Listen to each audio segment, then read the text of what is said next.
Hello, everybody. Welcome to another edition of Friday Night Scripture Reading. We've been working our way through the book of Exodus. Hope you've enjoyed my little friends that I've been putting in the corner of the screen. A friend of mine, Jerry, she did not like Yoda last week. She once told me she really liked Charles Spurgeon, so we thought we'd have Charles Spurgeon join us over in the side of the screen this week. If you think it's inappropriate, then just close your eyes if you listen. But reading out of the LSB, starting in chapter 16 of Exodus. Then they set out from Elim, and all the congregation of the sons of Israel came to the wilderness of Sin, which is between Elim and Sinai, on the 15th day of the second month after their departure from the land of Egypt, and the whole congregation of the sons of Israel grumbled against Moses and Aaron in the wilderness. And the sons of Israel said to them, "Would that we had died by the hand of Yahweh in the land of Egypt, when we sat by the pots of meat, when we ate bread to the full, for you have brought us into the wilderness to put this whole assembly to death with hunger." Then Yahweh said to Moses, "Behold, I will rain bread from heaven for you, and the people shall go out and gather a day's portion every day, that I may test them whether or not they will walk in my law. Now it will be on the 6th day they shall prepare what they bring in, and it will be twice as much as they gather daily." So Moses and Aaron said to all the sons of Israel, "At evening you will know that Yahweh has brought you out of the land of Egypt, and in the morning you will see the glory of Yahweh, for he hears your grumblings against Yahweh.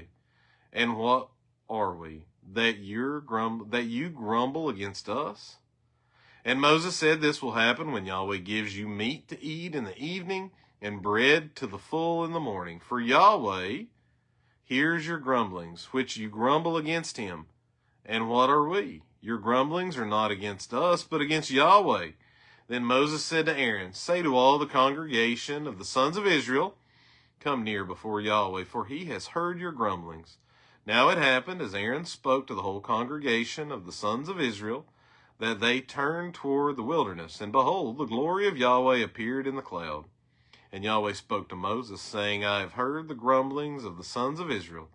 Speak to them, saying, At twilight you shall eat meat, and in the morning you shall be filled with bread, so that you shall know that I am Yahweh your God." So it happened at evening that the quails came up and covered the camp, and in the morning there was a layer of dew around the camp.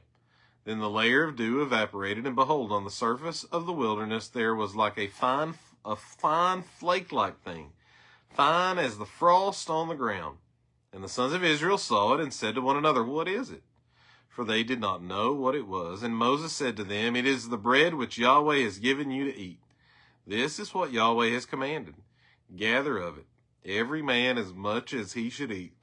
You shall take an omer apiece, according to the number of persons each of you has in his tent." And the sons of Israel did so. Some gathered much and some little, and they measured it with an omer. And he who gathered much had no excess, and he who gathered little had no lack.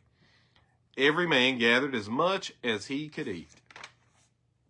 And Moses said to them, "Let no man leave any of it until morning." But they did not listen to Moses.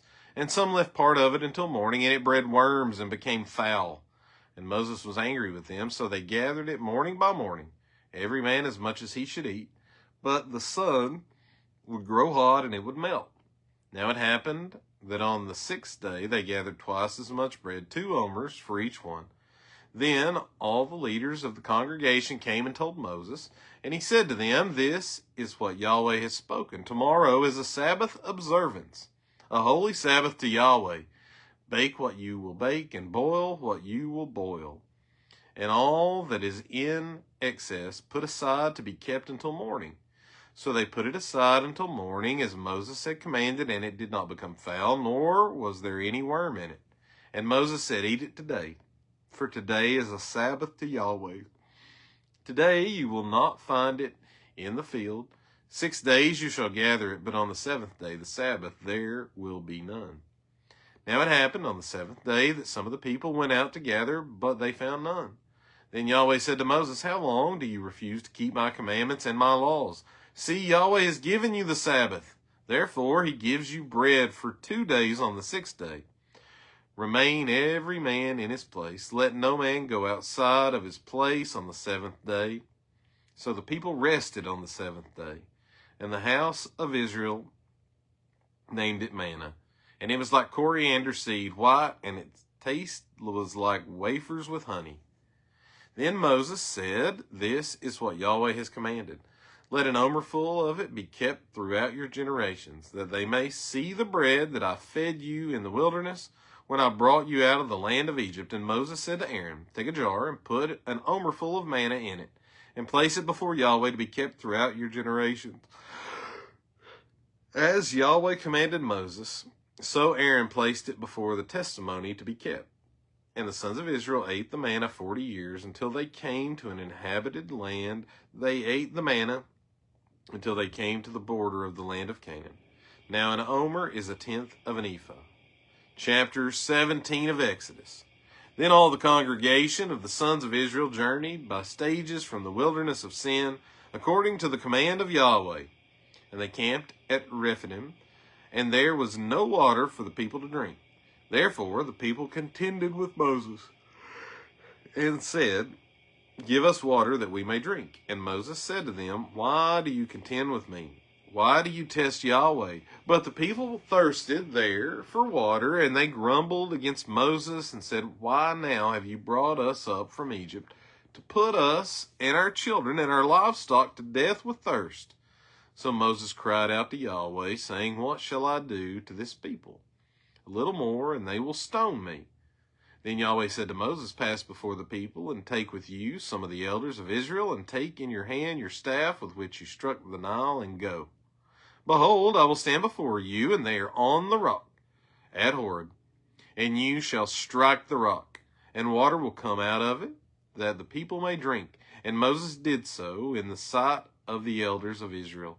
So he named the place Massah and Meribah, because of the contending of the sons of Israel, and because they tested Yahweh, saying, is Yahweh among us or not? Then Amalek came and fought against Israel at Rephidim. So Moses said to Joshua, choose men for us, and go out, fight against Amalek. Tomorrow I will take my stand on top of the hill with the staff of God in my hand. And Joshua did as Moses told him, to fight against Amalek. And Moses, Aaron, and Hur went up to the top of the hill. So it happened, when Moses raised his hand up, that Israel prevailed. And when he let his hand down, Amalek prevailed. But Moses' hands were heavy. Then they took a stone and put it under him, and he sat on it. And Aaron and Hur supported his hands, one on one side and one on the other. Thus his hands were steady until the sun set. So Joshua overwhelmed Amalek and his people with the edge of the sword. Then Yahweh said to Moses, write this in a book as a memorial, and recite it in Joshua's hearing, that I will utterly blot out the memory of Amalek from under heaven. And Moses built an altar and named it Yahweh is my banner. And he said, because he has sworn with a hand upon the throne of Yahweh will have war against Amalek from generation to generation. Chapter 18. Now Jethro, the priest of Midian, Moses' father-in-law, heard of all that God had done for Moses and for Israel his people, how Yahweh had brought Israel out of Egypt.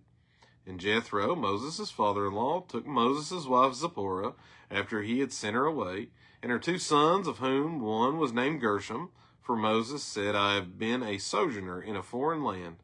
And the other was named Eleazar, for he said, the God of my father was my help and delivered me from the sword of Pharaoh.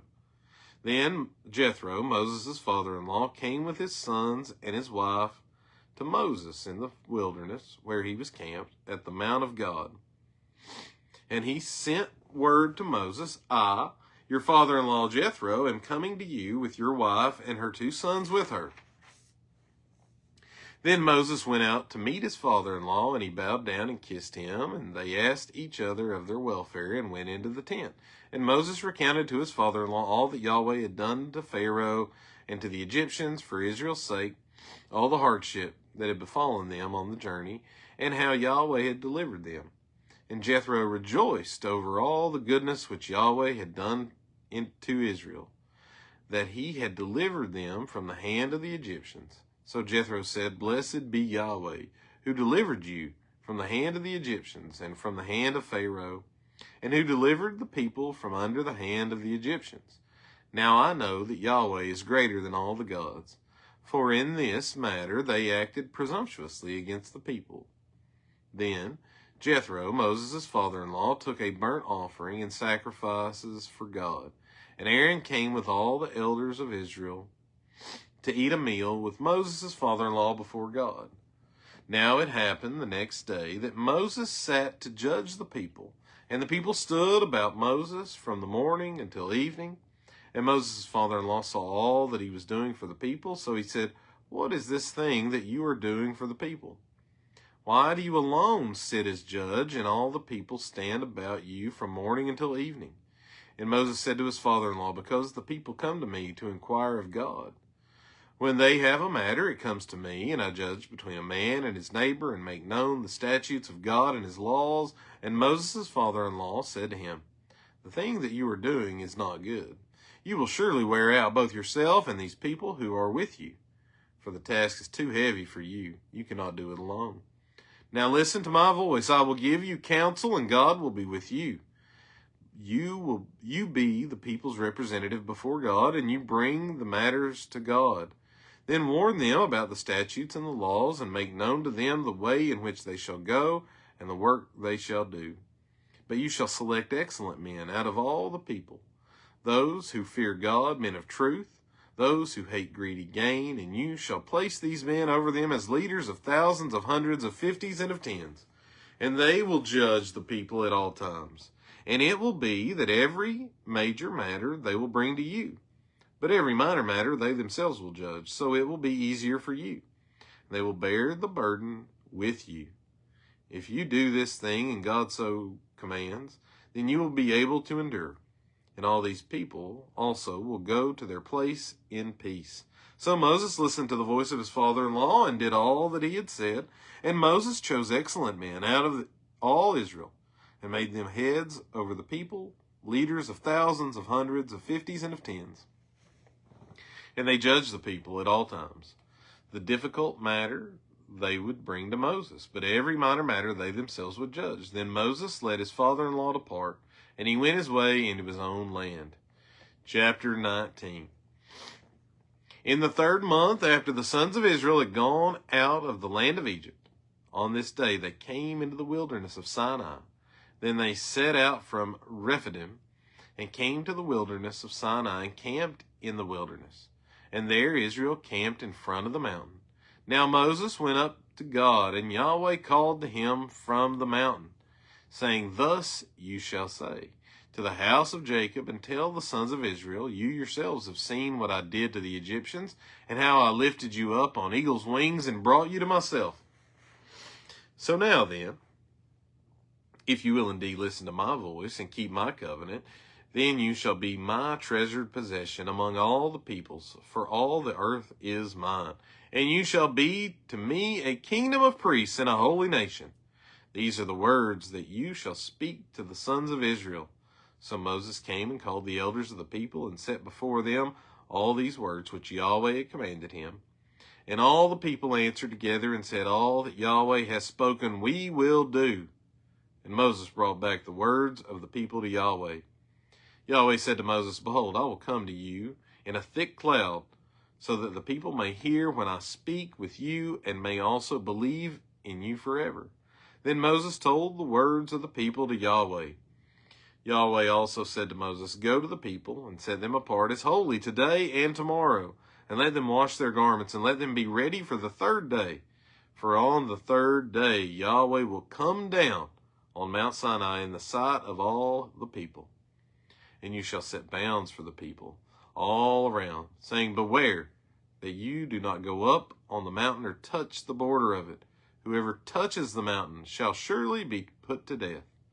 No hand shall touch him, but he shall surely be stoned and surely shot through. Whether beast or man, he shall not live. When the ram's horn sounds a long blast, they shall come up to the mountain. So Moses went down from the mountain to the people and set the people apart as holy. And they washed their garments, and he said to the people, Be ready for the third day. Do not go near a woman. So it happened on the third day, when it was morning, that there were thunder and lightning flashes, and a thick cloud upon the mountain, and a very loud trumpet sound, so that all the people who were in the camp trembled. And Moses brought the people out of the camp to meet God. And they stood at the foot of the mountain. Now Mount Sinai was all in smoke, because Yahweh descended upon it in fire, and its smoke ascended like the smoke of a furnace, and the whole mountain trembled violently. And the sound of the trumpet grew louder and louder. Then Moses spoke, and God answered him with thunder. And Yahweh came down on Mount Sinai to the top of the mountain. And Yahweh called Moses to the top of the mountain, and Moses went up. Then Yahweh spoke to Moses, Go down, warn the people, lest they break through to Yahweh to see, and many of them perish. Also let the priests who come near to Yahweh set themselves apart as holy, lest Yahweh break out against them.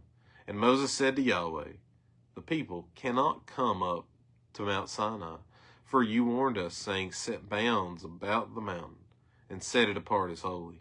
Then Yahweh said to him, Go down and come up again, you and Aaron with you. But do not let the priests and the people break through to come up to Yahweh, lest he break out against them. So Moses went down to the people and told them.